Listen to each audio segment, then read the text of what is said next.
त्यात महाराष्ट्रामध्ये छत्रपती शिवाजी राजांचं नाव घेऊन, बाबासाहेबांचं नाव घेऊन दंगल घडवण्याचं काम केलं जातं. आमच्या पोरांच्या हातामध्ये तलवारी दिल्या जातात, आमच्या पोरांच्या हातामध्ये दगड धोंडे दिले जातात. बाळासाहेब ठाकरे यांचे वडील प्रबोधनकार ठाकरे असे म्हणतात की जय शिवराय या शब्दामध्ये एवढी ताकद आहे, एवढी ताकद आहे की त्यांच्या पुढे 33 कोटी देवांची फलटण बाद होते. त्यामुळे अभिमानाने म्हणत जावा जय जाऊ, जय शिवराय, जय शंभूराजे.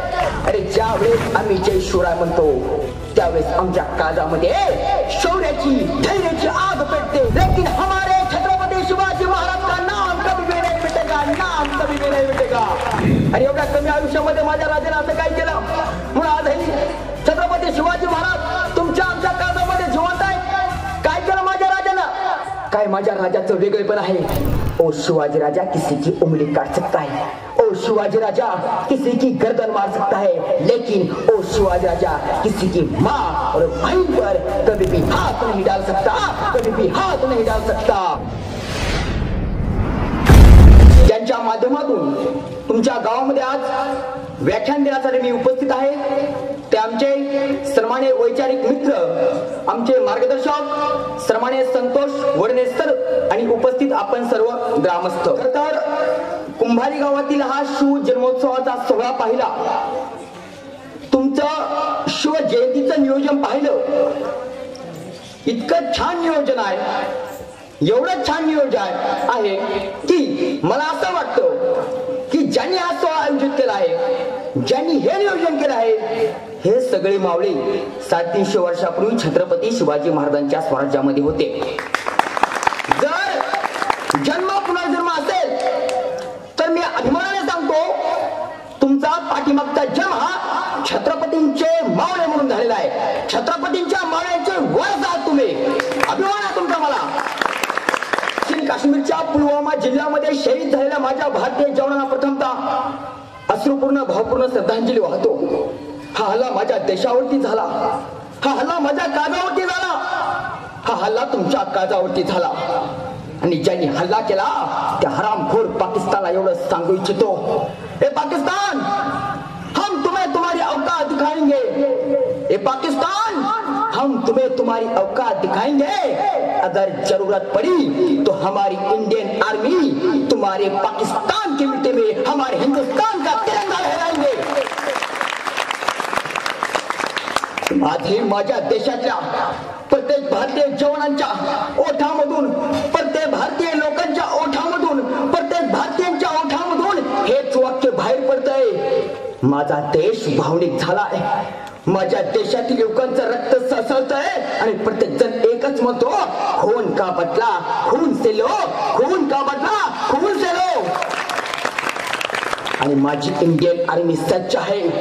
त्या हरामखोर पाकिस्तानच्या समोर जाऊन माझी इंडियन आर्मी सज्ज आहे. आणि आमचे जवान म्हणतात त्यांना या छाती काढून आम्ही तुमच्या समोर उभे आहोत, या आमच्या समोर.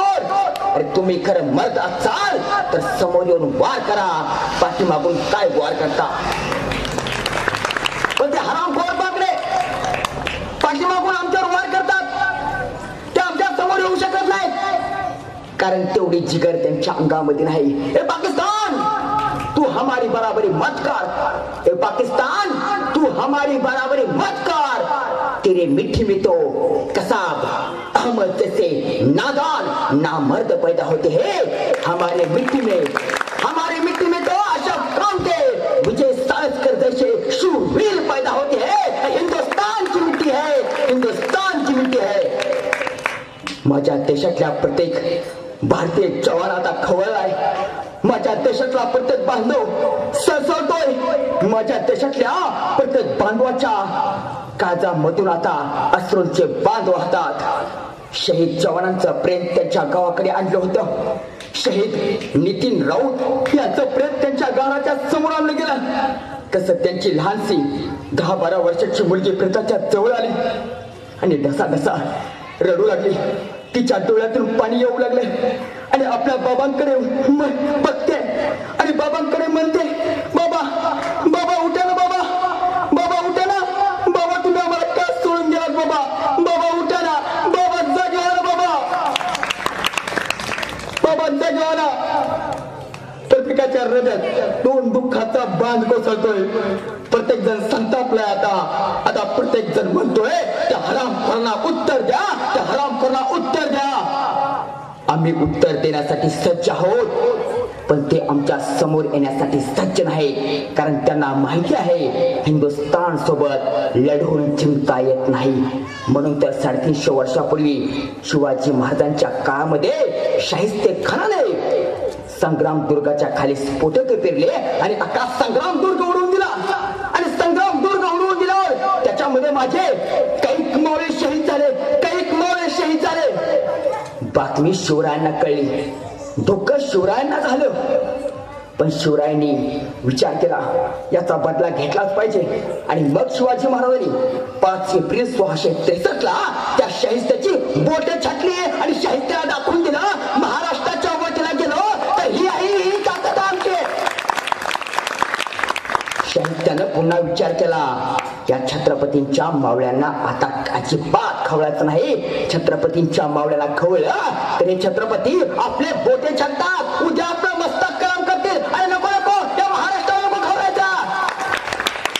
आता सुद्धा त्या हरामखोरांना उत्तर द्यायचं असेल तर आता छत्रपती शिवरायांच्या युद्ध नीतीचा अभ्यास करावा लागेल आणि त्या पाकड्यांना आम्हाला उत्तर द्यावं लागेल, उत्तर द्यावं लागेल.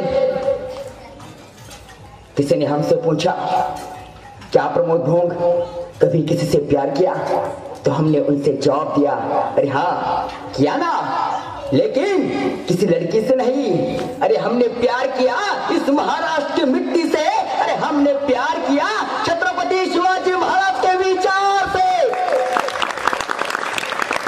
विश्व वंदनीय छत्रपती शिवाजी महाराज यांच्या 389व्या जयंतीनिमित्त मी प्रमोद भोंग बोरगावकर आपल्या कुंभारी गावामध्ये शिव जन्मोत्सवानिमित्त व्याख्यान देण्यासाठी उभा आहे.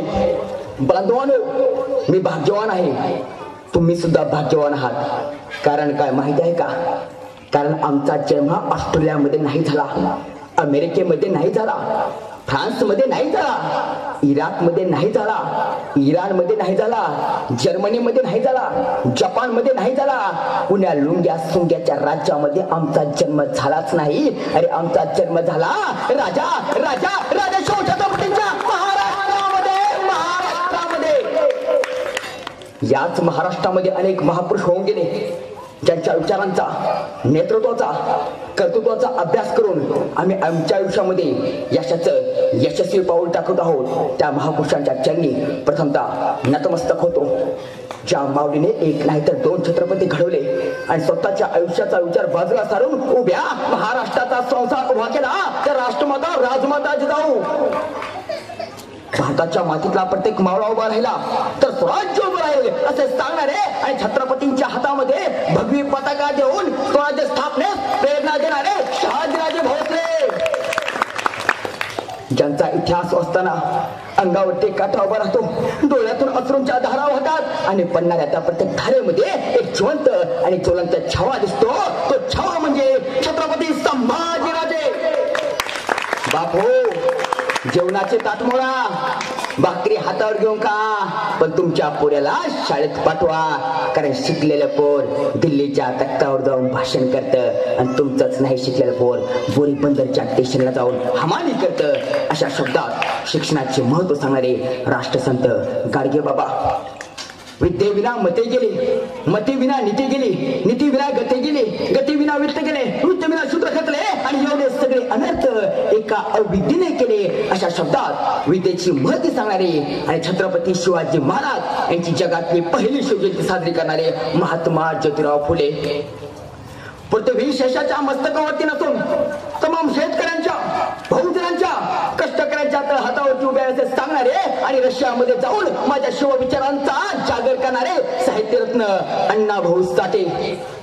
भारतीय राज्यघटने शिल्पकार भारतरत्न डॉक्टर बाबासाहेब आंबेडकर या सर्व महापुरुषांच्या चरणी नतमस्तक होतो आणि कुंभारी गावातल्या सर्व मावळ्यांच्या हस्ते जोरदार टाळ्यांच्या गजरात अभिवादन करतो. बांधवांनो, टोपीवाला आणि माकडे ही गोष्ट तुम्हाला माहिती आहे. एक टोपीवाला असतो, तो टोप्या विकायला जात असतो. मग टोप्या विकायला जात असताना वाटेमध्ये जंगल लागतं. मग तो त्या जंगलातील एका झाडाखाली जातो, जेवण करतो, पाणी पितो आणि तिथं झोपी जातो. टोपीवाला झोपी माकडे येतात, त्याच्या गाठोड्या मोठ्या टोप्या घेतात आणि झाडावर जाऊन बसतात. टोपीवाला उठून बघतो तर काय, सगळ्या टोप्या माकडे घेऊन गेलेल्या असतात. आता टोपीवाला विचार करतो, आपल्या टोप्या वापस मिळवायच्या कशा. मग सुरुवातीला टोपीवाला हातामध्ये दगड धोंडे घेतो आणि भिरकावून त्या माकडांना मारतो. माकडे हुशार असतात, माकडे झाडावरची फळं तोडतात आणि त्या टोपीवाल्याला मारतात. आता दुसरा पर्याय म्हणून टोपीवाला त्या माकडांना वाकडे दाखवतो. माकडे पण हुशार असतात, त्या टोपीवाल्याला वाकडे दाखवतात. आता शेवटचा पर्याय म्हणून टोपीवाला आपल्या डोक्यावरची टोपी काढतो आणि खाली टाकतो. माकडे पण तसंच करतात, आपल्या डोक्यावरची टोपी काढतात, खाली टाकतात. बांधवाने तो टोपीवाला आता म्हातारा झालाय, त्याचा नातू आता टोप्या विकायला जाणार आहे. मग नातू टोप्या विकायला जाताना त्याचा आजा त्याला सांगतो, हे बघ, तू टोप्या विकायला जात असताना वाटेमध्ये एक जंगल लागेल, एका झाडाखाली जा, तिथं तू जेवण कर, पाणी पी आणि झोपी जा. तू झोपी गेल्यावर काही माकडे येतील, टोप्या घेतील, झाडावर जाऊन बसतील. तू काही करू नको, मी जसं सांगतो तसंच कर. नातू म्हटला, आजोबा तुम्ही माझे आजोबा, तुम्ही जसं सांगाल मी तसंच करतो. आजा म्हटला, काही करू नको. सुरुवातीला त्या माकडांना दगड धोंडे मार, माकडं तुला झाडावरची फळं तोडतील, मारतील.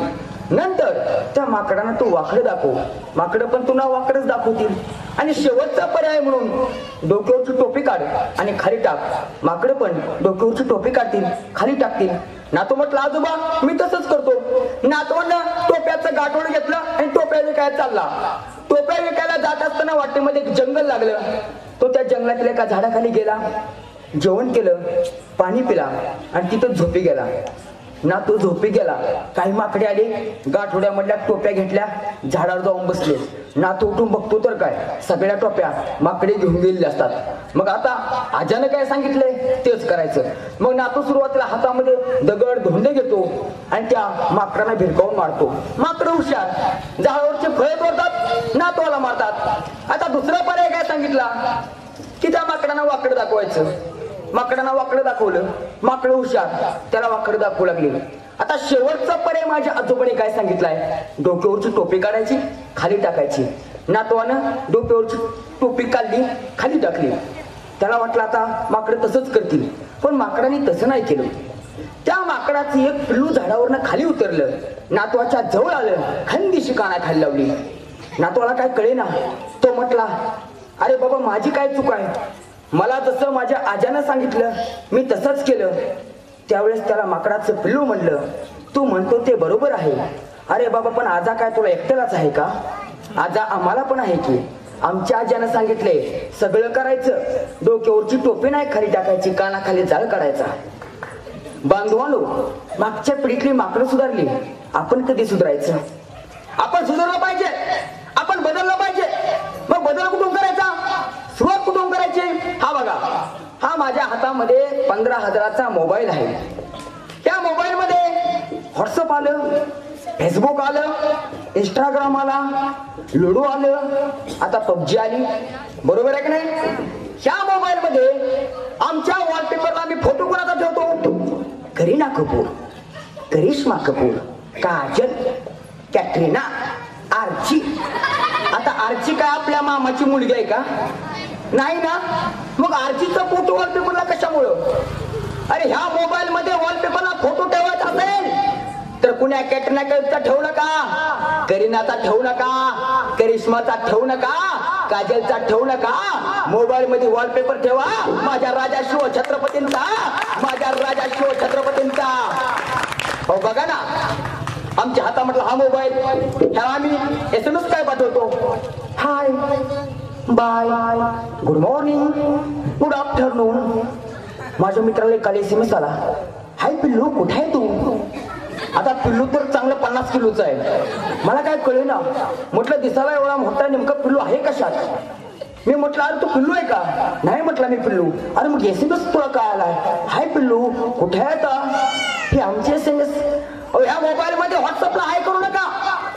नको बाय, नको आम्हाला हाय, नको आम्हाला बाय. SMS करायचं नाही, करा फक्त जय शिवराय, जय शिवराय. लक्षात ठेवा. अरे ज्या वेळेस आम्ही जय शिवराय म्हणतो त्यावेळेस आमच्या काळजामध्ये शौर्याची, धैर्याची आग पेटते. ज्या वेळेस आम्ही जय शंभूराजे म्हणतो त्यावेळेस आमच्या काळजामध्ये स्वाभिमानाची अभिमानाची आग पेटते. ज्यावेळेस आम्ही जय जिजाऊ म्हणतो त्यावेळेस आमच्या काळजामध्ये साहसाची धाडसाची आणि देश अभिमानाची जाणीव होते. त्यामुळे अभिमानाने म्हणत जावा जय जिजाऊ जय शिवराय जय शंभूराजे. कारण बांधवनो बाळासाहेब ठाकरे यांचे वडील प्रबोधनकार ठाकरे असे म्हणतात की जय शिवराय या शब्दामध्ये एवढी ताकद आहे की त्यांच्या पुढे 33 कोटी देवांचे फलटण बाद होते. त्यामुळे अभिमानाने म्हणत जावा जय जिजाऊ जय शिवराय जय शंभूराजे. मला अभिमान आहे ज्यावेळेस तुमच्या कुंभारी गावामध्ये मी आलो त्यावेळेस माझं स्वागत करत असताना जय शिवराय म्हणून केलं, जय शिवराय म्हणून केलं. आणि महाराष्ट्रामध्ये अनेक ठिकाणी व्याख्यान देतो, अनेक ठिकाणी बोलायला जातो. महाराष्ट्रामध्ये मला जर कोणी विचारलं प्रमोद भोंग छत्रपतींचे मावळे कुठे आहेत तर मी त्यांना सांगेन मराठवाड्यामध्ये जा, मराठवाड्याच्या उस्मानाबाद जिल्ह्यामध्ये जा, उस्मानाबाद जिल्ह्यातील तुळजापूर तालुक्यात जा, तुळजापूर तालुक्यातील कुंभारी गावात जा. तुम्हाला घराघरामध्ये छत्रपतींचे मावळे दिसते, छत्रपतींचे मावळे दिसते. काही दिवसापूर्वी उस्मानाबादच्या एका शाळेवरती व्याख्यान करण्यासाठी गेलो होतो. व्याख्यान संपलं आणि व्याख्यान संपल्यावर इयत्ता 8वीची झरीना शेख नावाची मुलगी माझ्या जवळ आली आणि मला म्हणाली सर मैं आपको एक सवाल पूछना चाहती हूँ. मैं मतलब बेटा पूछो. सर आप तो बोले शिवाजी महाराज उनके जीवन में टॉप थे. मैं मतलब हाँ बेटा शिवाजी महाराज तो उनके जीवन में सभी क्षेत्रों में टॉप थे. तो सर मुझे ये बताओ शिवाजी महाराज उनके जीवन में टॉप क्यों थे. मैं मतलब बेटा सुन लो, कान खोल के सुन लो. शिवाजी महाराज उनके जीवन में इसलिए टॉप थे क्योंकि उनका माइंड पावर टॉप था, माइंड पावर टॉप था. तिने मला पुन्हा प्रश्न विचारला सर मैं आपको और एक सवाल पूछना चाहती हूँ. मैं मतलब बेटा पूछो.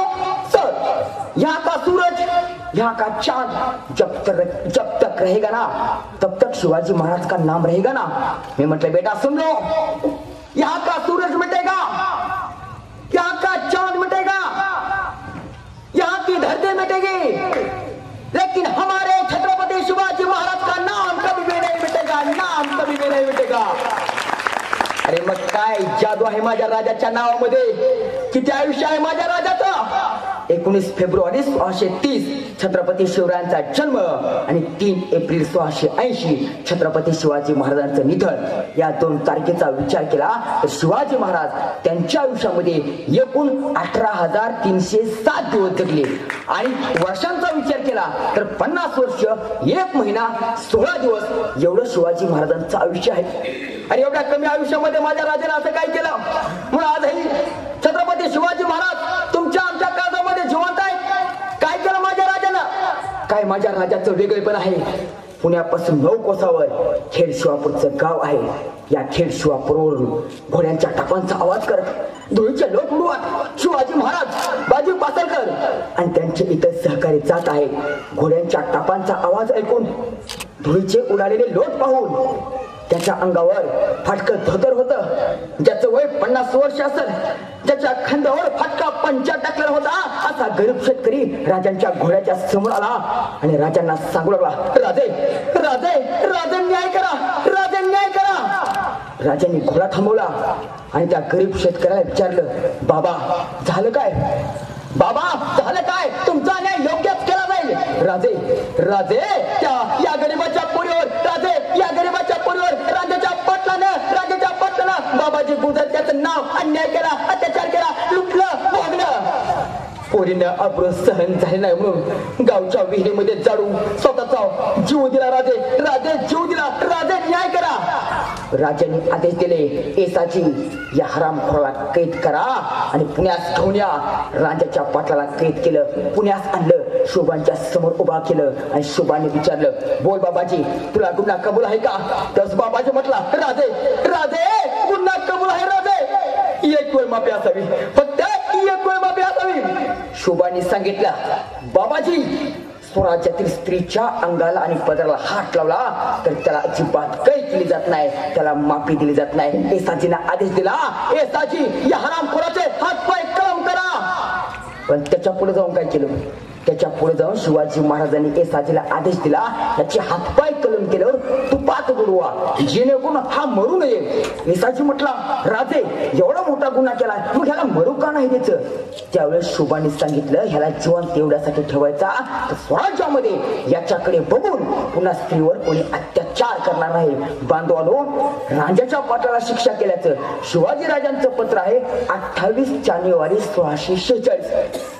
या तारखेचा विचार केला तर शिवाजी महाराजांना 16 वर्ष पूर्ण होण्यासाठी 21 दिवस कमी आहेत. म्हणजे 21 दिवसाचे शिवाजी महाराज राजाच्या पटलाला शिक्षा करतात. आमची 30 वर्षाची पोरं काय करतात? लातूर मध्ये आपल्या आईनं मोबाईल दिला नाही, आईचा खून केला. काश्मीरमध्ये आसिफा नावाच्या मुलीवरती बलात्कार झाला, याच्यामध्ये 16 वर्षाच्या मुलाचा समावेश आहे. आणि 16व्या वर्षी शिवाजी महाराजांनी सामाजिक न्याय व्यवस्था केली. आम्ही काय करतो? अरे बांधवांनो, 14व्या वर्षी संभाजी महाराजांनी बुधभूषण नावाचा ग्रंथ लिहिला. या ग्रंथाची एकूण पान आहे 385. ग्रंथाची किंमत आहे 300 रुपये. ग्रंथामध्ये 3 अध्याय आहेत. 3 अध्यायामध्ये 886 श्लोक आहेत.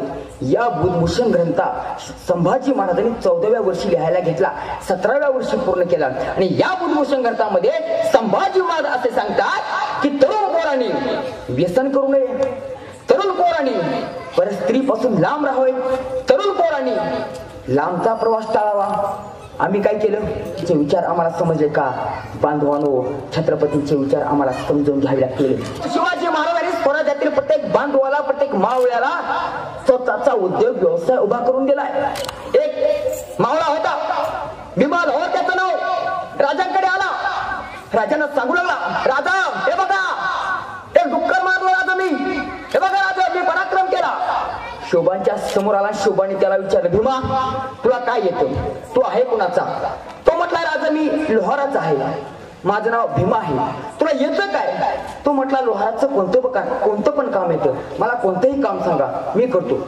शोभाराजाने त्याला सांगितलं, भीमा तू लोहारशाळा काढ. आणि त्या भीमा लोहारशाळा काढायचं म्हणले राजे, तर राजांनी आणि आऊसाहेब जिजाऊनी भीमा लोहाराला लोहारशाळा काढून दिले. आणि त्याला सांगितलं की बाबा तुझा उद्योग व्यवसाय उभा कर. 350 वर्षापूर्वी आज आमची अवस्था काय आहे? किती लोक उद्योग व्यवसाय करतात? ज्यांना नोकरी आहे त्यांनी हात वर करा. ज्यांना नोकरी आहे त्यांनी हात वर करा. सांगा कोणाकोणाला नोकरी आहे? नोकरी कुणाकुणाला आहे?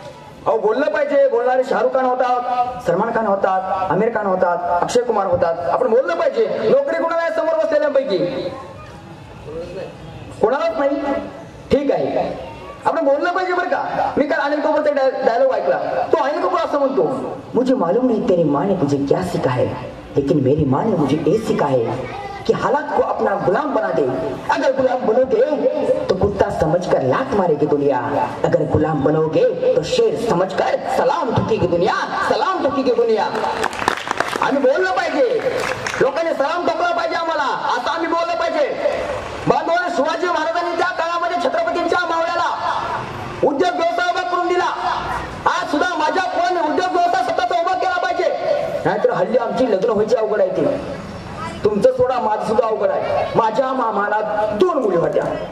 मी पहिल्या मुलीला काकू विचारलं, मुलगा कसा पाहिजे? ती म्हटली मुलगा कसा राजबिंडा पाहिजे म्हटली. मी म्हटलं राजबिंडा म्हणजे कसा? ती म्हटली मुलगा असा हायटे उंचच्या उंच पाहिजे, दिसाया देखणा पाहिजे. मी उंची चेक केली. म्हटलं ह्या लिस्ट मध्ये तर आपण बसत नाहीत म्हटलं. मी म्हटलं दुसरी अपेक्षा काय?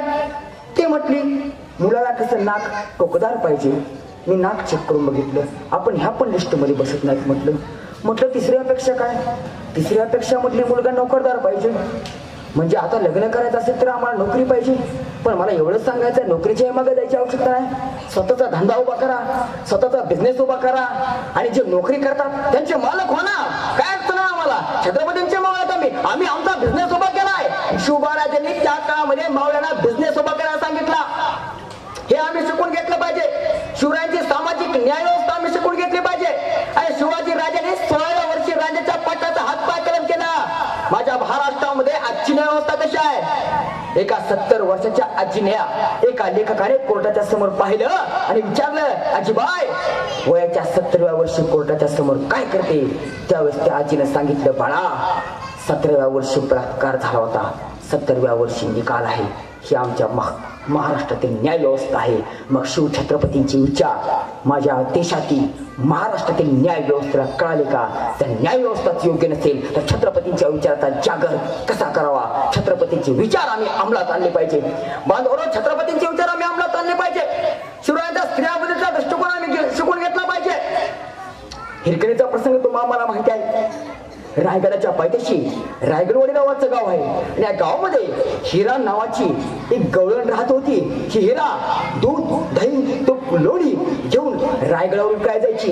एके दिवशी सकाळी सकाळी काही गवळणी हिराकडे आल्या आणि हिराला सांगू लागल्या, हिरा, अगे हिरा, आज आपण रायगडावरती लवकर जायचं बघ. दूध, दही, तूप, लोणी विकायचं, होळीच्या माळावर जायचं, शिमग्याची सोंग बघायची आणि मग गडाच्या खाली यायचं. गवळणीच्या गप्पा ऐकत ऐकत ऐकत हिरानं आपल्या लहानशा बाळाला झोपवलं आणि डोक्यावर दूध, दही, तूप, लोणी घेऊन हिरा रायगडावरून कायला गेली. दूध, दही, तूप, लोणी विकायचं झालं आणि हिरा होळीच्या माळावर जाऊन शिमग्याची सोंग बघायला लागली. 3 वाजले, 4 वाजले, 5 वाजले, 6 वाजले आणि हिराला दिवस मावळलेलाच कळला नाही. आणि मग अचानक गडावर तोफांचे आवाज आले. धडामधूम धडामधूम गडाचे दरवाजे बंद झाले आणि हिराला समजलं की गडाचे दरवाजे बंद झाले. आणि मग हिरा धावत धावत धावत धावत किल्लेदाराच्या जवळ आली आणि किल्लेदाराला म्हणली, दादा, ए दादा, दरवाजा उघडणार आहे. ए दादा, दरवाजा उघडणार. दादा, माझं लहानसं बाळ गडाच्या खाली आहे. दादा, दरवाजा उघडणार आहे. किल्लेदारानं सांगितलं, हिरा, हा स्वराज्याचा नियम आहे. एकदा किल्ल्याचे दरवाजे लावले की पुन्हा किल्ल्याचे दरवाजे उघडले जात नाही. नाही रे दादा, लहानसं बाळ आहे रे, खाली एकटेच आहे रे माझं बाळ, त्या बाळाला सांभाळणार कुणीच नाही बघ, उघडणार आहे दादा. हिरा, आम्ही छत्रपतींचे मावळे आहोत. एकदा दरवाजा लावला की खुद छत्रपती शिवाजी महाराज जरी आले तरी गडाचे दरवाजे उघडले जात नाहीत. वाटलेस तू आज माझ्या घरी मुक्काम कर आणि उद्या सकाळी तिथे झाड आहे, त्या झाडाला साडी बांधली आणि त्या तटबंदीवर हिरा खाली उतरली. खाली उतरत असताना तिच्या अंगातून रक्त आणि रक्त निघत होता, रक्त आणि रक्त वाहत होता. अशा अवस्थेमध्ये हिरा गडाच्या खाली आली आणि आपल्या लहानशा बाळाला कुशीत घेतलं. आणि दुसऱ्या दिवशी हिरा पुन्हा डोक्यावर दूध, दही, ताक, लोणी घेऊन रायगडावर विकायला चालली. पण यावेळेस किल्लेदारानं बघितलं आणि हिरा गडाच्या खाली गेलीच नाही. मग हिरा आज गडाच्या वर कशी आली, गड कस काय वर चढू लागले, त्याने बातमी शिवरायांच्या कानावर घातली. आणि शिवाजी महाराजांनी आदेश दिला, शोधा, हिरा गडाच्या खाली गेली कशी, शोधा, शोध घ्या. आणि शोध घेतला. हिरा गडाच्या तटबंदीवरून खाली उतरली. शिवाजी महाराजांनी अधिकाऱ्यांना आदेश दिला, हिराला दरबारामध्ये हजर करा. अधिकारी हिराच्या घरी गेले, हिराला बोलावून घेतलं, शोभाच्या समोर उभा केला. आणि शोभांनी हिराला विचारलं, हिरा, गडाच्या खाली का गेलीस? त्यावेळेस हिराने सगळी हकीकत सांगितली. हे ऐकलं आणि माझ्या शोभा राजानं हिराचा साडी चोळी देऊन सत्कार केला आणि हिराला सांगितलं, अगं हिरा, तुझ्यासारखी बहीण जोपर्यंत माझ्या स्वराज्यात आहे ना तोपर्यंत या शोभा राजाला काहीच कमी पडणार नाही, या शोभा राजाला काहीच कमी पडणार नाही. बांधवांनो, लक्षात घ्या, रामायण महाभारतामध्ये स्त्रियांचा अनादर केला. रामायण महाभारतामध्ये स्त्रियांचा अनादर केला, त्यांच्यावर अन्याय केला. पण माझ्या छत्रपती शिवरायांच्या शिवचरित्रामध्ये स्त्रियांचा सन्मान केला, सन्मान केला. अरे मग शिवरायांच्या चारित्र्याचा हा इतिहास आम्हाला सांगितला जातो का? आम्हाला काय सांगितलं जातं? शाहिस्त्याची बोट छाटली, खणाचा कोथळा बाहेर काढला. हो हो, काढलाच ना, शाहिस्त्याची बोट छाटली, खणाचा कोथळा काढला. पण पुढे काय? पुढचा इतिहास शाहिस्त्याने लिहून ठेवलाय. तो लिहितोय, शिवाजी राजा आले, माझे बोट छाटले, वाऱ्यासारखे निघून गेले. पण नंतर माझ्या बहिणी माझ्याकडे आल्या आणि मला सांगू लागल्या, भाईजान, भाईजान, गजब हो गया, गजब हो गया. ओ शिवाजी राजा, ओ शिवाजी राजा, मेरी बेटी को लेकर चला गया. ते ऐकलं आणि शाहिस्ते खान त्याच्या बहिणीला म्हणाला, चुप बैठ, चुप बैठ, तुझे मालूम नहीं ओ शिवाजी राजा किसी की उंगली काट सकता है, ओ शिवाजी राजा किसी की गर्दन मार सकता है, लेकिन ओ शिवाजी राजा किसी की माँ और बहन पर कभी भी हाथ नहीं डाल सकता, कभी भी हाथ नहीं डाल सकता. माझ्या राजाचा हा इतिहास आम्हाला सांगितला पाहिजे. छत्रपतींचा इतिहास फक्त सांगायचा नाही, शिवरायांचा इतिहास फक्त ऐकायचा नाही, शिवरायांचा इतिहास फक्त वाचायचा नाही, तर तर छत्रपती शिवरायांच्या इतिहासातून आम्ही प्रेरणा घेतली पाहिजे, प्रेरणा, आणि त्या माध्यमातून आमच्या आयुष्याची वाट निर्माण केली पाहिजे. अरे स्वामी विवेकानंद म्हणतात, हिंदुस्थानला स्वातंत्र्य मिळवून द्यायचं असेल तर माझ्या देशातील युवकांनी छत्रपती शिवरायांचा अभ्यास करावा. नेताजी सुभाषचंद्र बोस म्हणतात, देशाला स्वातंत्र्य मिळवून देण्याचे सगळे पर्याय आता संपले आहेत. आता माझ्या समोर एकच पर्याय आहे, तो म्हणजे छत्रपती शिवरायांच्या शिवनीतीचा अभ्यास करणे. फिडेल कॅस्ट्रो म्हणतात, छत्रपतींचा अभ्यास करून आम्ही अमेरिकेला नमवायचं स्वप्न बघितलं. सर विस्टन चर्चिल म्हणतात, छत्रपतींचा अभ्यास करून आम्ही अमेरिकेसारख्या महान राष्ट्राला नमवलं, झुकवलं, वाकवलं. याच्याही पुढे जाऊन सांगतो, व्हिएतनामच्या परराष्ट्र मंत्री मादाम बिन्ना भारत भेटीवर आल्या. मादाम बिन्ना भारताच्या भेटीवर आल्या त्यावेळेस त्या मादाम बिन्ना यांना भारताचे परराष्ट्र मंत्री बाबू जगजीवनराव यांनी त्यांचं स्वागत केलं. आणि या मादाम बिन्ना यांना भारताचा ताजमहल दाखवला, कुतुब मिनार दाखवलं, मुंबई दाखवली, दिल्ली दाखवली, पुणे दाखवलं, सगळं काही दाखवलं. आणि मादाम बिन्नाला भारताचे परराष्ट्र मंत्री आणि काही अधिकाऱ्यांनी प्रश्न विचारला, मादाम बिन्ना कसा वाटला आमचा भारत? आम्ही तुम्हाला आमचा ताजमहल दाखवला, आमचा कुतुब मिनार दाखवला, आमची मुंबई दाखवली, आमची दिल्ली दाखवली, आमचं पुणे दाखवलं, कसा वाटला आमचा भारत? कसा वाटला आमचा भारत? त्यावेळेस त्या मादाम बिन्ना यांनी सांगितलं, बाबूजी मला जे काही बघायचं होतं ते मात्र तुम्ही मला दाखवलंच नाही. बाबू जगजीवनराव म्हणते, मादाम बिन्ना बोला, तुम्हाला काय बघायचं, काय दाखवायचं तुम्हाला? त्यावेळेस त्या मादाम बिन्ना यांनी सांगितलं, बाबूजी मला तुमच्या छत्रपती शिवरायांच्या रायगडावरती घेऊन चला. मादाम बिन्ना यांना छत्रपती शिवाजी राजांच्या रायगडावरती आणलं. आणि त्यावेळेस त्या मादाम बिन्ना यांनी छत्रपती शिवाजी राजाचं दर्शन घेतलं. त्या रायगडावरच काही खडे उचलले आणि त्यांच्या त्या बॅग मध्ये टाकले.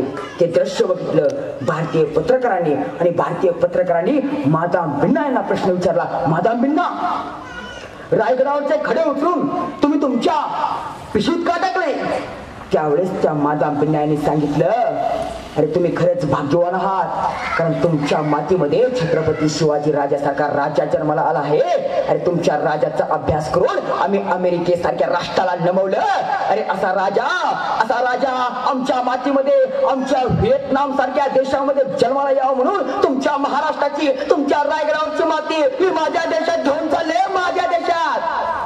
ही प्रेरणा घ्यावी लागेल आम्हाला शिवचरित्रांच्या विचारातून. हे आम्हाला शिकून घ्यावं लागेल आणि त्या माध्यमातून आमच्या आयुष्याची आम्हाला वाटचाल निर्माण करावी लागेल. माझ्या राजाने ज्या ठिकाणी नियोजन करायचं त्या ठिकाणी नियोजन केलं, ज्या ठिकाणी बुद्धी चालवायची त्या ठिकाणी बुद्धी चालवली, ज्या ठिकाणी आक्रमक पवित्रा घ्यायचा त्या ठिकाणी आक्रमक पवित्रा घेतला, आणि ज्या ठिकाणी शांत बसायचं त्या ठिकाणी शांत बसले. राजांचं नियोजन कसं आहे? कसं आहे नियोजन? 1650 साली शिवाजी महाराजांनी पुणे जिल्ह्यातील खडकवासला येथे धरण बांधलं. नंतर काही काळानंतर शिवाजी महाराजांनी खेड शिवापूरचं धरण बांधलं. आज आमची 2018ला अवस्था काय आहे? आमच्या घरामध्ये 7 बोर पाडले शेतामध्ये. पहिला बोर फेल गेला, दुसरा घेतला, 500 फूट खाली गेला, 600 फूट खाली गेला. भाऊ आला, तो म्हटला आणखी 100 फूट घ्या, 700 फूट गेला. चुलता आला, तो म्हटला आणखी 100 फूट घ्या, 800 फूट गेला. आम्हाला वाटलं आता खालून पाणी वर येईल, पण पाणी नाही आलं, सगळा धोरणाच वर आला. अरे मग आमचं नियोजन कुठं आहे? शिवाजी राजांनी ज्या काळामध्ये धरणं बांधली का, तर माझ्या रेतीला पाणी मिळावं, शेतकऱ्यांच्या शेतीला पाणी मिळावं, रेतीला पिण्यास पाणी मिळावं. आम्ही आमच्या शेतामध्ये कमीत कमी शेततळं तर बांधावं. नियोजन शिकावं आम्ही शिवचरित्रातून. आम्ही त्यांच्याकडून काहीतरी धाडा घ्यावा, त्यांचं नियोजन शिकावं, तर मग आम्हाला शिवाजीराजे समजले. नाहीतर कुठे आहेत शिवाजीराजे? समजले का आम्हाला शिवाजीराजे? काय त्यांचं नियोजन? अरे 10 नोव्हेंबर 1659 ला शिवाजी महाराजांनी खानाचा वध केला. आणि त्याच दिवशी रात्री 11 वाजता मावळ्यांना सांगितलं, चला आता निघायचं. मावळे म्हटले, राजे कुठे राजे? पुढच्या मोहिमेवरती. आणि पाहता पाहता शिवाजी राजांनी वारणा प्रांत घेतला, वाई प्रांत काबीज केला. आणि पाहता पाहता शिवाजी महाराजांनी 1 नोव्हेंबर 1659 ला, 1 डिसेंबर 1659 ला पन्हाळा काबीज केला.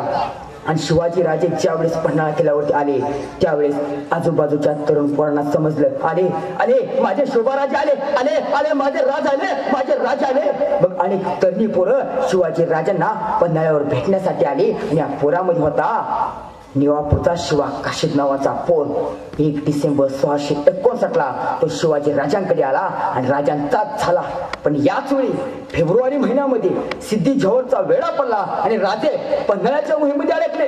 राजे अडकल्यावर राजांनी बाजी प्रभूंना सांगितलं, बाजी काका आता बाहेर कसं पडायचं, कोण येईल मदतीला, बाजी काका कोण येईल मदतीला. राजे आमचे नेताजी नाहीतर हा विशाल सह्याद्री येईल मदतीला. नेताजी पालकर मदतीला आले. नेताजी पालकरांनी बाहेरून हमला केला पण प्रयत्न अपयशी पडले. नेताजी पालकांना सबसे महागार घ्यावी लागली. नेताजीने महागार घेतली आणि शिवराजांनी विचार केला, आता तलवारीचा उपयोग नाही, आता बुद्धीचा वापर करावा लागेल. आणि त्या दिवशी शिवा काशीदांना शिवराजांनी सांगितलं, शिवा तुम्हाला आता शिवाजी महाराज व्हायचं आहे. आणि मग एक पालखी सिद्धी झोहरच्या भेटीला गेली आणि एका पालखीमध्ये शिवाजीराजे, बाजी प्रभू आणि फुलाजी प्रभू निसटले. ज्यावेळेस सिद्धी झोहरकडे शिवा काशीदांची पालखी गेली त्यावेळेस फाजल खानानं बघितलं आणि फाजल खान म्हणला, हे अल्लाह, ए शिवा नहीं हो सकता, ए शिवाजी नहीं हो सकता. फाजल कैसे बकते हो तुम, क्या बकते हो तुम, यही शिवा है. नहीं नहीं नहीं नहीं नहीं भाईजान, ए शिवाजी नहीं हो सकता. क्यों, कैसे बताते हो तुम. त्यावेळेस फाजल खान म्हटला, हमारे अब्बा चांद के साथ जब शिवाजी की लड़ाई हुई थी तभी कृष्णाजी भास्कर कुलकर्णी ने शिवाजी महाराज के माथे पे वार किया था, वो वार इसके माथे पे नहीं है, ये शिवाजी नहीं हो सकता. शिवा काशीदांना समोर आणलं गेलं, मानेवर तलवार ठेवली आणि विचारला, बोल कोण है तू, सच बता कौन है तू. त्यावेळेस माझे शिवा काशीद त्याला म्हणाले, हा हा हा, अरे है मैं हूँ शिवा, लेकिन सुन ले, मैं शिवाजी महाराज नहीं, मैं शिवाजी काशीद हूँ, मैं शिवाजी काशीद हूँ. त्यावेळेस सिद्धी त्याला म्हणाला, अरे तुझे डर क्यों नहीं लगता, मार देंगे हम तुझे डर क्यों नहीं लगता. त्यावेळेस माझा सिद्धी म्हणाला, अरे मरणाची भीती कोणाला दाखवतो, मार मार मार, ये मार. एक शिवा काशीद को तो मारेगा, लेकिन कान खोल के सुन ले, इस महाराष्ट्र की मिट्टी में से और एक नया शिवा काशीद तैयार हो जाएगा, और एक नया शिवा काशीद तैयार हो जाएगा. खत्म कर दो इसको, आदेश दिला गेला आणि शिवा काशीदांना मारणे गेलं. शिवा काशीदांच्या रक्ताने माझ्या महाराष्ट्राची माती पावन झाली. अरे आज सुद्धा माझ्या देशासाठी जे मरतात, माझ्या देशासाठी जे स्वतःचा जीव संपवतात, ते सुद्धा माझ्या राजा शिव छत्रपतींचे मावळे, ते सुद्धा आमच्या छत्रपतींच्या मावळ्यांचे वारसदार आहेत. काही दिवसापूर्वी काश्मीरच्या पुलवामा जिल्ह्यामध्ये भारत पाक सीमेवरती कर्नल संतोष महाडिक शहीद झाले आणि कर्नल संतोष महाडिक यांचं प्रेत त्यांच्या सातारा गावी आणलं गेलं. प्रेत आणताक्षणी त्यांचं 5 वर्षाचं लहानसं स्वराज नावाचं पोर त्या संतोष महाडिक यांच्या प्रेताच्या समोर आलं आणि आईला सांगू लागलं, आई माझे बाबा आले का, आई माझे बाबा मला आता खायला घेऊन जाणार, आई माझे बाबा मला आता फिरायला घेऊन जाणार, आई माझे बाबा मला यात्रेला घेऊन जाणार, आई माझे बाबा मला आता बाहेर घेऊन जाणार. पण काय सांगावं त्या 5 वर्षाच्या स्वराज नावाच्या पोराला. त्यावेळेस त्या वीर पत्नी स्वाती महाडिक यांनी त्या 5 वर्षाच्या स्वराज नावाच्या पोराला सांगितलं, बाळा स्वराज तुझे बाबा शहीद झाले. त्यावेळेस तो स्वराज म्हटला, अगाई माझे बाबा कुणासाठी शहीद झाले का, अगाई माझे बाबा कुणासाठी शहीद झाले का. काय सांगावं, देशामध्ये भ्रष्टाचार करणाऱ्या हरामखोर पुढाऱ्यांसाठी की पैसे घेऊन मत विकणाऱ्या नादान जनतेसाठी. त्या स्वाती महाडिक यांनी सांगितलं, बाळा स्वराज तुझे बाबा छत्रपती शिवरायांच्या मातीसाठी शहीद झाले, छत्रपती शिवरायांच्या मातीसाठी शहीद झाले. अरे आज सुद्धा माझ्या देशासाठी माझे बांधव शहीद होतात. अभिमान आहे मला माझ्या भारतीय जवानांचा, अरे अभिमान आहे मला माझ्या महाराष्ट्र पोलिसांचा, कारण त्यांच्यामुळे महाराष्ट्रामध्ये स्वाभिमानाने मी चालू शकतो, फिरू शकतो. अरे अभिमान आहे मला माझ्या इंडियन आर्मीचा, कारण त्यांच्यामुळे मी घरामध्ये सुखाचा घास खाऊ शकतो आणि सुखाची झोप घेऊ शकतो. अरे या माझ्या भारतीय जवानांना आम्ही अभिमानाने सलाम ठोकला पाहिजे. अरे ज्या वेळेस आम्ही 15 ऑगस्ट साजरा करतो, 26 जानेवारी साजरा करतो, त्यावेळेस भारताचा तिरंगा हा देशातल्या पुढाऱ्यांकडून नाही तर भारतीय जवानांकडून फडकवला पाहिजे. कारण भारतीय जवानांच्या नसामध्ये आणि काळजामध्ये छत्रपती शिवरायांची प्रेरणा आहे, छत्रपती शिवरायांची प्रेरणा आहे. देशासाठी आमच्या भारत देशाचा तिरंगा हा भारतीय जवानांकडून फडकवला पाहिजे. भारतीय जवानांच्या हस्ते माझ्या भारत देशाचा हा तिरंगा फडकवला पाहिजे. फडकवतो का आज आम्ही तिरंगा माझ्या भारत देशाचा? कोणाच्या हस्ते फडकवतो? काय आमची अवस्था? कुठे आमची वाटचाल? या महाराष्ट्राची वाटचाल नेमकी कोणत्या दिशेला चालू आहे? काय करतो आम्ही महाराष्ट्रामध्ये? कशी आमची वाटचाल? त्या महाराष्ट्रातले माझे मावळे स्वामिनिष्ठ होते सर, आज स्वामिनिष्ठ आहे का? स्वामिनिष्ठा कशी असावी? 13 जुलै 1660 ला शिवाजी महाराज, बाजीप्रभू, फुलाजी प्रभू आणि त्यांचे काही 600 मावळे विशाळगडावरून सुटले आहेत. त्यांना पन्हाळगडावरून सुटले आहेत. त्यांना विशाळगडावर जायचं आहे. पन्हाळगड ते विशाळगड अंतर आहे 52 किलोमीटर आणि या 52 किलोमीटरचा रस्ता पार करून हे 600 मावळे विशाळगडावरती पोहोचले आहेत. आणि विशाळगडावरती गेल्यावर या ठिकाणी सगळे मावळे एकत्र झाले आहेत. आणि त्यावेळेस या मावळ्यामध्ये फक्त 300 मावळे घोडखिंडीमध्ये होते. त्यांनी स्वतःचा प्राण दिला घोडखिंडीमध्ये. मग आज त्याच घोडखिंडीमध्ये ज्या ठिकाणी रक्त सांडलं त्या ठिकाणी आम्ही काय करतो? अहो राजे तुमच्या मावळ्यांनी स्वराज्यासाठी तुमच्या शरीरातलं उसळणारं रक्त सांडलं. छत्रपती शिवरायांच्या मावळ्यांनी या महाराष्ट्राच्या स्वराज्यासाठी त्यांच्या शरीरातलं उसळणारं रक्त सांडलं. आम्ही काय करतो? आम्ही मात्र त्यांच्याच गडकिल्ल्यावर जाऊन फेसाळणाऱ्या बिअरच्या बाटल्या वाहतो. अहो राजे तुमच्या मावळ्यांनी सह्याद्रीच्या कडेवरती हातामध्ये तलवार घेऊन फिरले. राजे आज आम्ही त्याच गडकिल्ल्यावर जाऊन हातामध्ये बिअरच्या बाटल्या घेऊन फिरतो. मग आमचे मावळे आम्हाला समजले का आमच्या महाराष्ट्राची काय वाटचाल आहे? एक कवी कवितेमध्ये म्हणतो, चला ना राजे तुम्हाला तुमचा महाराष्ट्र दाखवतो, चला ना राजे तुम्हाला तुमचा महाराष्ट्र दाखवतो. काय ते तुमचे मावळे होते जे लढले स्वराज्यासाठी आणि काय ते विजयी सोहळे होते जे सजले राजमाता जिजाऊंसाठी. पण आज आम्ही काय करतो? पाण्याची तहान दारूवर भागवतो. चला ना राजे तुम्हाला तुमचा महाराष्ट्र दाखवतो. शेतामध्ये बाप राब राबतो, शेतामध्ये बाप राब राबतो, तरी त्याचा पोरगा राजकारण्यांच्या मागे फिरतो. अहो राजकारण्यांना अंगा खांद्यावर घेऊन नाचताना यांचा आत्मा तरी कोठे दुखावतो. चला ना राजे तुम्हाला तुमचा महाराष्ट्र दाखवतो. भगव्याच्या नावाखाली आमदार खासदार कैद झाले. मावळे म्हणतात आता त्यांचे चेले, त्यांचाही डोळा आता पक्षाचे झेंडे पाहूनच सुखावतो. म्हणूनच सह्याद्रीच्या कडेवरती फिरणारा आता मात्र बिअर बार आणि डान्स बार मध्ये मस्ती करतो. चला ना शोभाराजे तुम्हाला तुमचा महाराष्ट्र दाखवतो. वर्गणीच्या पैशाने मिरवणुका काढून उगीच खुशालकी मारतो. वर्गणीच्या पैशाने मिरवणुका काढून उगीच खुशालकी मारतो. सह्याद्रीच्या कडेवरती फिरणारा आता मात्र बिअर बार मध्ये जिरतो, बिअर बार मध्ये जिरतो. चला ना राजे तुम्हाला तुमचा महाराष्ट्र दाखवतो. चला ना राजे तुम्हाला तुमचा महाराष्ट्र दाखवतो. आज आमच्या पोरांनी आमच्या महाराष्ट्राची वाटचाल केली आहे. अरे मग छत्रपती शिवाजी राजांचा काळ हा तलवारीचा होता. मग आमच्या पोराने हातामध्ये तलवार घ्यायची का? नाहीतर हल्ली आमच्या पोरांच्या हातामध्ये तलवार येते. मग तोडून टाकेल, कापून टाकेल. मग त्याला तू तोडून टाक, कापून टाक मागणारा गावातलाच एखादा असतो. तो त्याला म्हणतो तू पुढे मी पाठीमाग आहे. मग तो पुढे जातो, एखाद्यावर वार करतो. त्याच्यावर वार केल्यावर ज्यानं वार केलाय त्याला मात्र जेलमध्ये जावं लागतं. आणि तो जेलमध्ये गेल्यावर गावातला पुढारी नाही त्याच्या बापालाच भाकरी घेऊन यावं लागतं. हा इतिहास आहे. त्याच्यासाठी आमच्या पोराने आता जातीभेद करू नये, आमच्या पोराने दंगल घडू नये. पण झालं काय? याच महाराष्ट्रामध्ये छत्रपती शिवाजी राजांचं नाव घेऊन, बाबासाहेबांचं नाव घेऊन दंगल घडवण्याचं काम केलं जातं. आमच्या पोरांच्या हातामध्ये तलवारी दिल्या जातात, आमच्या पोरांच्या हातामध्ये दगड धोंडे दिले जातात. लक्षात ठेवा आमच्या पोरांच्या हातामध्ये आता तलवारी नको, दगड धोंडे नको. आमच्या पोरांच्या हातामध्ये कॉम्प्युटरचा माऊस द्या. आमच्या पोरांच्या हातामध्ये एका हातामध्ये माझ्या छत्रपती शिवरायांचं शिवचरित्र द्या, दुसऱ्या हातामध्ये बाबासाहेबांची राज्यघटना द्या. आमची पोरं देश घडवतील, आमची पोरं महाराष्ट्र घडवतील. पण झालं का? याच महाराष्ट्रामध्ये कोण म्हणतं भगवा आमचा, कोण म्हणतं निळा आमचा, कोण म्हणतं पिवळा आमचा.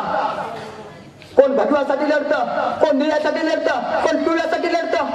अरे मरायचं असेल तर भगव्यासाठी मरू नका, पिवळ्यासाठी मरू नका, निळ्यासाठी मरू नका. अरे मरायचं असेल तर माझ्या भारतीय तिरंग्यासाठी मरा, भारतीय तिरंग्यासाठी. लक्षात ठेवा बांधवांनो, या महाराष्ट्रामध्ये जातीभेद कोण करतं, आमची मस्तकी कोण भडकावतं, याचं आम्ही चिंतन केलं पाहिजे, याचं आम्ही मंथन केलं पाहिजे. आणि असे मस्तक भडकवणाऱ्यापासून आम्ही सावध राहिलं पाहिजे. एक गिधाडाचं पिल्लू असतं, ते आपल्या बाबाला म्हणतं, बाबा बाबा मला डुकराचं मांस खायचं आहे. त्यावेळेस त्याचा बाबा त्याला डुकराचं मांस घेऊन येतो. पण गिधाडाचं पिल्लू म्हणतो, नाही बाबा मला डुकराचं नको, मला माणसाचं मांस खायचं आहे. मग बाप जातो, त्याला एक मेलेली गाय दिसते, त्या गायीचं मांस घेऊन येतो. तो म्हणतो, हे बघ बाळा मी गायीचं मांस आणले. गिधाडाचं पिल्लू म्हणतो, नाही बाबा मला माणसाचंच मांस खायचं आहे. आता पोरगं इकून ते होतं. मग गिधाडानं विचार केला, आपल्या पोराला माणसाचं मांस मिळवून कसं द्यायचं. मग गिधाडानं काय केलं, डुकराच्या मांसाचा गोळा उचलला, एका मशिदीमध्ये टाकला, आणि गायीच्या मांसाचा गोळा उचलला, एका मंदिरामध्ये टाकला. दुसऱ्या दिवशी सकाळी दोन्ही समाजाने बघितले, दोन समाजामध्ये भांडण लागली, दंगली झाल्या, आणि या दंगलीमध्ये अनेक प्रेतांचे ढीग पडले, अनेक माणसं मेली गेली. मग ते गिधाड तिथं आलं, त्या माणसाचं मांस उचललं आणि आपल्या पोराला घेऊन गेलं. आपल्या समाजामध्ये सुद्धा अशी अनेक गिधाड आहेत. अशा गिधाडापासून सावध राहा आणि तुमच्या शक्तीचा उपयोग या देशासाठी, या महाराष्ट्रासाठी करा. आणि त्या माध्यमातून तुमची वेगळी ओळख निर्माण करा. ज्यावेळेस रवींद्रनाथ टागोर विदेशात गेले होते, त्यावेळेस रवींद्रनाथ टागोर यांना विचारलं, रवींद्रनाथजी तुमच्या देशाची ओळख काय. त्यावेळेस रवींद्रनाथ टागोर यांनी सांगितलं, छत्रपती शिवाजी महाराज आणि त्यांचे मावळे हीच आमच्या देशाची ओळख आहे, हीच आमच्या देशाची ओळख आहे. आणि मग कसा माझा मावळा, 6 जून 1674 या दिवशी रायगड किल्ल्यावर छत्रपती शिवरायांचा शिवराज्याभिषेकाचा सोहळा होता. अनेक अधिकारी आले होते, हेनरी ऑक्झेंटन, टॉमसन, रेव्हिंग्टन, काही अधिकारी आले होते, स्वराज्यातले शेतकरी आले होते, सगळे काही आले होते. आणि माझ्या राजाचा राज्याभिषेकाचा सोहळा होता. सोहळा संपन्न झाला आणि सोहळा संपन्न झाल्यावर शोभाराजाने विचारलं, बोला कोणाला काय हवं आहे का. काही जर पुढे आले, राजा मला सोनं द्या, राजा मला चांदी द्या, राजा मला वस्त्र द्या. काही जणांना सोनं दिलं, चांदी दिली, वस्त्र दिलं, सर्व काही दिलं. पण याच वेळेस शोभाराजांची नजर गेली कोपऱ्यामध्ये उभ्या असलेल्या एका मावळ्याकडे. अरे कोण होता तो मावळा. तो मावळा होता मदारी मेहतर, ज्याने आग्र्याच्या दरबारामध्ये छत्रपती शिवरायांसाठी स्वतःचा जीव धोक्यात घातला होता. शोभाने विचारलं, मदारी बोला काय हो तुम्हाला. त्यावेळेस मदारी मेहतर म्हटला, राज राज राज त्या मुस्लिम समाजाच्या मदारी मेहतरला, राज त्या मुस्लिम समाजाच्या मदारी मेहतरला तुम्ही तुमच्या सावलीत घेतले. राज राज त्या मुस्लिम समाजाच्या मदारी मेहतरला तुम्ही तुमच्या छायेखाली वाढवलं, सांभाळलं, हे काय कमी केलं का राज, अजून काय मागू तुमच्याकडे. त्यावेळेस राजे म्हटले, नाही रे मदारी, काहीतरी माग रे मदारी, काहीतरी माग रे. त्यावेळेस माझा मदारी मेहतर म्हटला, राजे काही नको, या शेवटच्या क्षणाला फक्त तुमच्या डोक्यावर छत्री पांघराचं काम द्या, तुमच्या डोक्यावर छत्री पांघराचं काम द्या. 350 वर्षापूर्वी मदारी मेहतरची ती मागणी होती. आणि आज 350 वर्षांनंतर सुद्धा तुमच्या गावामध्ये जे मुस्लिम समाजाचे बांधव आहेत ना, ती सुद्धा मदारी मेहतर यांच्या रक्ताचे वंशजच आहेत. त्यात सुद्धा मला अभिमान आहे. अरे आता होता माझा छत्रपती शिवरायांचा मावळा, मग आमची वाटचाल काय, आम्ही कसं राहतो, आम्ही कसं बघतो, याचं आम्ही कधीतरी चिंतन आणि मंथन केलं पाहिजे. आणि त्या माध्यमातून आमची वेगळी ओळख निर्माण केली पाहिजे. बांधवानो, मला जर कोणी विचारलं, प्रमोद भोंग शिवाजी महाराजांच्या इतिहासातून नेमकं काय शिकायचं, तर मी त्यांना सांगेन, काहीच शिकू नका, काहीच घेऊ नका. फक्त सगळ्यात महत्वाची एक गोष्ट आहे, ती मात्र घ्या. कोणती गोष्ट. 1661 साली शिवाजी राजांचे वडील शहाजीराजे महाराष्ट्रात येत आहेत.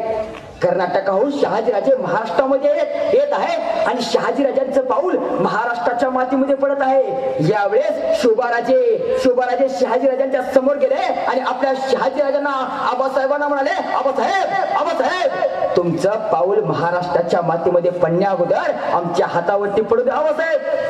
आणि पुढे जाऊन शोभाराजांनी शहाजीराजांच्या पालखीला खांदा दिला आणि शहाजीराजांचे जोडे स्वतःच्या छातीशी कवटाळले, स्वतःच्या छातीशी.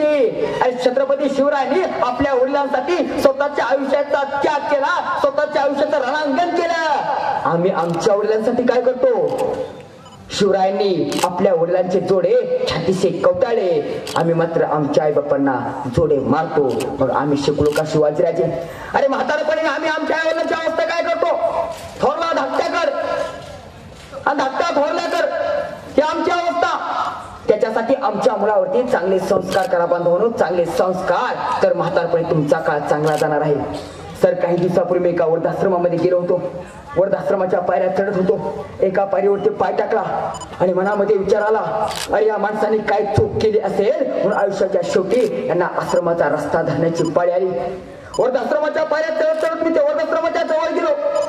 पाहता पाहता वृद्धाश्रमामध्ये पोहोचलो आणि समोर बसलेल्या 60 वर्षाच्या एका आजोबाला मी सहज प्रश्न विचारला, काय हो आजोबा, आयुष्यात काय कमी पडलं म्हणून आयुष्याच्या शेवटी या आश्रमाचा रस्ता धरायची वेळ आली? पैसा नव्हता का? संपत्ती नव्हती का? मुलं बाळ नव्हती का? काय कमी पडलं? त्यावेळेस त्या 60 वर्षाच्या आजोबाने मला सांगितलं, बाळा आयुष्यात सगळं होतं, पैसा होता, संपत्ती होती, मुलं तर 4 होती. आजोबा काय कमी पडलं? त्या आजोबाने सांगितलं, बाळा मुलावरती संस्कार करण्यात कमी पडलो, संस्कार करण्यात कमी पडलो. त्याच्यासाठी आमच्या मुलांना चांगले संस्कार द्या, तर आमचा म्हातारपणीचा काळ चांगला जाणार आहे. पण आमची अवस्था काय? सोशल नेटवर्किंगचं जाळं महाराष्ट्राच्या घराघरामध्ये पसरलं गेलं. 5वी 6वीच्या मुलीला सुद्धा कळू लागलं फेसबुक म्हणजे काय, व्हॉट्सअप म्हणजे काय. अहो का नाही करणार तिला? तिचीच आई तिला सांगू लागली, बाळा हे बाळा ये इकडे, गुगल सर्च कर, फेसबुक ऍड कर, न्यू ऍड कर, फ्रेंड ऍड कर. आमच्या घराघरामध्ये आम्ही हे शिक्षण देतो. आमच्या मुलाला हेच आम्ही शिकवतो. अरे आमच्या मुलाला संध्याकाळी 7 वाजता आम्ही काय दाखवतो? तुझ्या तर जीव रंगला, हा मैंने भी प्यार किया. अरे आमच्या मुलांना सैराट दाखवू नका, मुलं गैराट होतील. आमच्या मुलांना दिलवाले दाखवू नका, मुलं दिलवाले होतील. आमच्या मुलांना कार्टून दाखवू नका, मुलं कार्टून होतील. आमच्या मुलांना हा मैंने भी प्यार दाखवू नका, आपली मुलं हा मैंने भी प्यार कियाच करतील. आमच्या मुलांना दाखवायचं असेल तर स्वराज्य रक्षक संभाजी दाखवा. घराघरामध्ये छावे तयार होते, छावे. आमच्या मुलांकडे बघत अभिमानाने सांगा, हा दिसतो ना, तो आपला मुलगा आहे, आपला. नाहीतर हल्ली आमच्या घरामध्ये काय होतं माहिती आहे का? एखादं लहानसं बाळ जन्माला येतं. मग बाळ जन्माला आलं की त्याची आई म्हणते, अगं माझं सोनं कसं माझ्यावरच गेले. मग त्या बाळाचे वडील येतात, हे आपला पोरगा कसा आपल्यासारखा दिसतोय. मग बाळाचे आजोबा येतात, माझा नातू माझ्यासारखाच दिसतो, राजबिंडा आहे, कसा माझ्यावर सारखा दिसतो, माझ्यासारखाच आहे. मग नातवाची आजी येते, म्हणती, अगं माझं सोनं, अगं माझं तान बाळ कसं कसं माझ्यावरच गेलं आहे. सगळे येतात आणि म्हणतात, बाळ आमच्यावरच गेलं आहे. पण ज्या वेळेस हेच बाळ लहानाचं मोठं होतं, शाळेमध्ये जातं, भांडणं करतं, कोणाला तर मारतं आणि घरी येतं, त्यावेळेस घरातले सगळे म्हणतात, कार्ट कोणावर गेले काय माहिती. आमच्या घरातली ही अवस्था. आमच्या मुलावरती आम्हाला चांगले संस्कार करावे लागतील, तर आमचा पुढचा काळ चांगला जाणार आहे. आमच्या मुलावरती बांधवांनो चांगले संस्कार करा. आऊसाहेब जिजाऊंनी, शहाजीराजांनी शिवरायावरती चांगले संस्कार केले म्हणून शिवाबा राजे घडले. त्याच्यासाठी आमच्या मुलावरती आम्हाला चांगले संस्कार करावे लागतील, तरच आमची मुलं उभं राहतील, तरच आमची मुलं महाराष्ट्र घडवतील, तरच आमची मुलं देश घडवतील. त्याच्यासाठी मुलावरती चांगले संस्कार करा. खरं तर 3 एप्रिल 1680 ला 3 एप्रिल 1680 ला छत्रपती शिवरायांचं निधन झालं. 3 एप्रिल 1680 ला छत्रपती शिवाजी राजांचं निधन झालं. अखिल विश्वाला राजा सोडून गेले, महाराष्ट्र देशाला राजा सोडून गेले, सह्याद्रीच्या बुरुजांना राजा सोडून गेले, सह्याद्रीच्या गडकोटामधून अश्रूंच्या धारा वाहू लागल्या, राजा सोडून गेले. पाहता पाहता ही बातमी औरंगजेबाच्या साथी मुसेखानाला समजली. त्याने घोड्यावर टाच मारली आणि सरळ तो बहादूर गडावर औरंगजेबाकडे गेला आणि औरंगजेबाला सांगू लागला, बादशाह सलामत, बादशाह सलामत, बहुत बढ़िया खबर है, बोलो क्या हुआ. बादशाह सलामत, हमारे सबसे बड़े दुश्मन शिवा की मौत हुई है, हमारे सबसे बड़े दुश्मन शिवा की मौत हुई है. हे ऐकलं औरंगजेबाने आणि नमाजाच्या रूपात तो गुडघे टेकून खाली बसला आणि अल्लाहकडे 2 हात वर करत म्हणाला, हे अल्लाह, तेरे जन्नत के दरवाजे खुले रखना.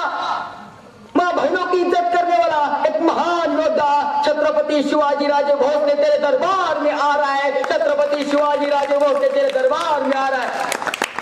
औरंगजेबाचे दृश्य बघितलं आणि साखी मुसे खान औरंगजेबाला म्हणला, बादशाह सलामत, शिवा तो हमारा दुश्मन था ना, तो दुश्मन के लिए इतना रहम क्यों?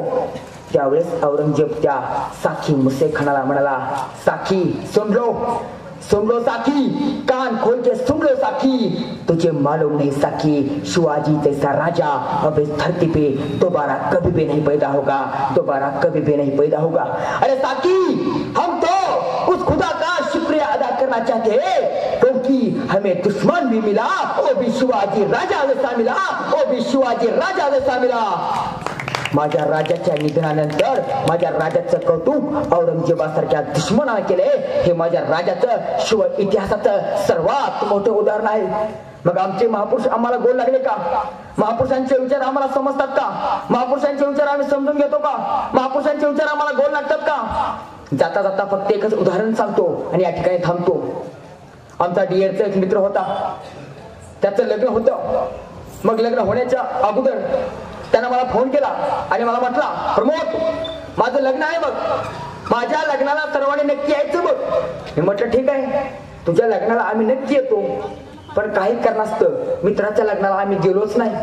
मित्रानं पुन्हा 1 वर्षानं फोन केला, काय म्हटलं एवढं मोठं धूमधडाक्यामध्ये लग्न केलं, माझ्या लग्नाला तुम्ही नाहीत आले। बरं ठीक आहे असू द्या, लग्नाला नाहीत आले पण लग्नाचा वाढदिवस साजरा करतोय, लग्नाच्या वाढदिवसाला तरी नक्की या। आम्ही म्हटलं ठीक आहे। आम्ही मित्राच्या लग्नाच्या वाढदिवसाला गेलो, त्याच्या दारात गेलो, आतमध्ये बघितलं तर नवरा बायकोची भांडणं चालू होती। आम्ही तिथून वापस आलो, मित्रांना फोन केला, अरे म्हटलं लग्न झालं, लग्नाला नाही येता आले, लग्नाचा वाढदिवस केला, लग्नाच्या वाढदिवसाला पण नाहीत आले, हा असं काय केलं? त्याला म्हटलं, अरे आम्ही तुझ्या लग्नाच्या वाढदिवसाला आलो होतो पण घरामध्ये तुझी आणि तुझ्या बायकोची भांडणं चालू होती, त्यामुळे आम्ही तिथून वापस आलो। त्यावेळेस माझा मित्र म्हटला, अरे काय सांगायचं, लग्न होऊन 2 वर्ष झाली, घरामध्ये सुख नाही, समाधान नाही, चैतन्य नाही, काय करावं? मी म्हटलं काही करू नको, गाव सोड पुण्याला जा। मित्र म्हटला ठीक आहे तसंच करतो। आमचा डीएडचा मित्र गाव सोडून पुण्याला गेला, पुण्यामध्ये राहू लागला आणि पुण्यामध्ये राहत असताना पुण्यातल्या एका मित्राची त्याची भेट झाली आणि पुण्यातल्या मित्राला डीएडचा मित्र म्हटला, काय सांगायचं, लग्न होऊन 2 वर्ष झाली, घरामध्ये सुख नाही, समाधान नाही, चैतन्य नाही, काय करावं? पुण्यातला मित्र म्हटला काही करू नको, बायकोने केलेल्या स्वयंपाकाचं कौतुक कर, तुझा संसार सुखाचा होणार। डीएडचा मित्र म्हटला ठीक आहे तसंच करतो म्हटला। त्या दिवशी तो लवकरच घरी जेवायला गेला, 6 वाजता बेल दिली। अरे आपला नवरा दररोज संध्याकाळी 10 वाजता घरी येतो, आज 6 वाजता कसं काय आला? बायकोने विचार केला, बरं ठीक आहे आला तरी आला। नवरा लगेच म्हटला, मला पहिलं जेवायला दे। बायकोनं जेवायला वाढलं, पहिला घास खाल्ला आणि त्यावेळेस तो डीएडचा मित्र बायकोला म्हटला, अगं म्हटला, काय तुझ्या हाताला चव आहे? म्हटला, माझ्या लग्नाच्या अगोदर माझ्या आईच्या हाताला सुद्धा एवढी मोठी चव नव्हती म्हटला। तसं बायकोनं ऐकून घेतलं, दुसरा घास खाल्ला, अगं म्हटला, काय छान तुझ्या हाताला चव आहे, अशी चव मुंबईच्या ताज हॉटेलमध्ये सुद्धा नाही। बायकोनं ऐकून घेतलं आणि हातामध्ये बेणं घेतलं आणि नवऱ्याला म्हणाली, म्याल्या मुर्दा बसवला तुझा, 2 वर्ष झाले लग्न होऊन, या हाताने तुला खाऊ घातलं, या हाताने स्वयंपाक करून दिला, तो तुला कधीच गोड लागला नाही आणि आजच शेजारच्या प्राजक्ता वहिनीची भाजी आणली, ती तुला गोड लागली। आमच्या इतिहासाची ही अवस्था आहे। आम्हाला आमचे महापुरुष गोड लागले का? आम्हाला आमच्या महापुरुषांचे विचार गोड लागले का? बांधवांनो, आमच्या महापुरुषांचे विचार आम्हाला गोड लागले पाहिजे, आमच्या महापुरुषांचे विचार आम्ही समजून घेतले पाहिजे, तरच आजच्या या शिव जन्मोत्सवाचं सार्थक या ठिकाणी होईल। बोलण्यासारखं भरपूर आहे, वेळेची मर्यादा ठेवून या ठिकाणी थांबतो। धन्यवाद। जय जिजाऊ, जय शिवराय, जय शंभूराज।